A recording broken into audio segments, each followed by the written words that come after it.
anyone who's an athlete and pre-med, they understand the hustle, and it's a lot, but it's worth it.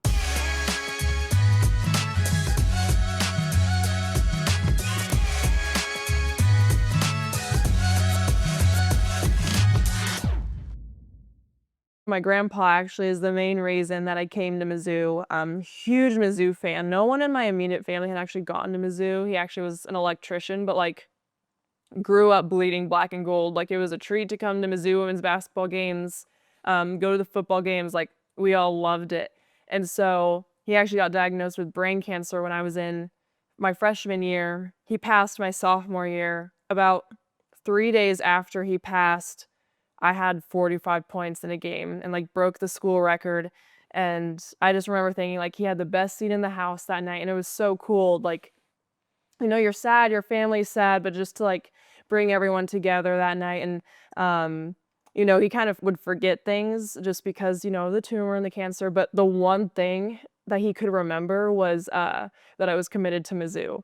I just thought that was the coolest thing. Did you feel him with you that night when you scored the 45? For sure. It was just one of those nights. I felt like one of my favorite players is Larry Bird, and I felt like he had talked about this, is like you just have some nights where you just feel it, you know, and I felt like that was kind of one of those nights, and we still actually ended up losing by like 30, which is crazy.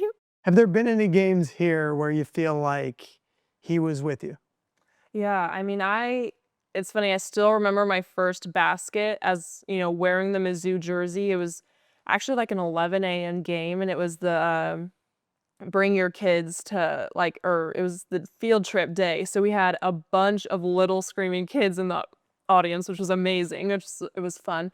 I remember my first basket, I think I'd gotten an offensive rebound and like a putback, like super simple, but like I could not like stop smiling after. Like I just dreamed of that moment for so long, and I know he would have been so happy to be there. I had so many family members there. So, I mean, I think I feel him before every game, and me and my mom just have a good pregame ritual, and I always call her and we do a pregame prayer, and, you know, it just gives me time to reflect of, you know, I get to play for my dream school. I get to play the sport I love, and every game is super special. You look back on your journey here, what do you think your hardest moment was?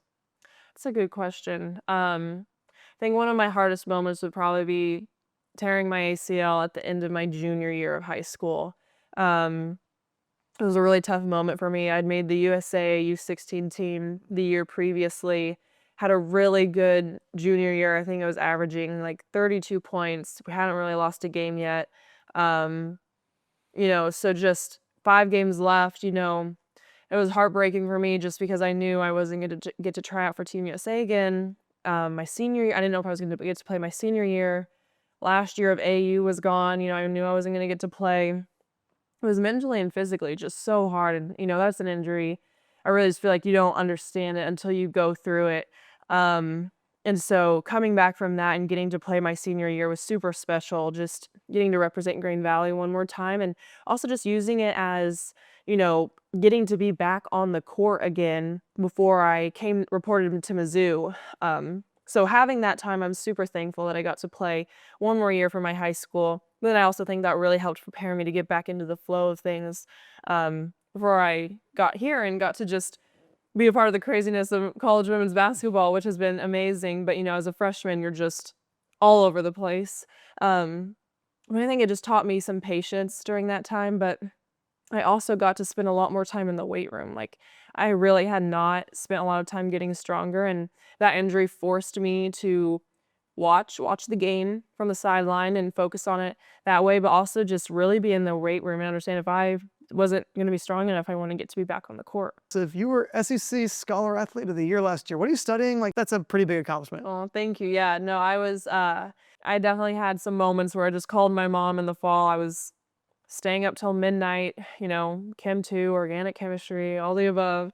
And, you know, you're getting up at 7 the next morning for workouts and more classes. So it's definitely a lot to keep track of. But, you know, anyone who's an athlete and pre-med, they understand the hustle, and it's a lot, but it's worth it. I just didn't want to give up either. You know, I didn't want to get bad grades, but I also didn't want to give up shots or time working out. So, but now we're here.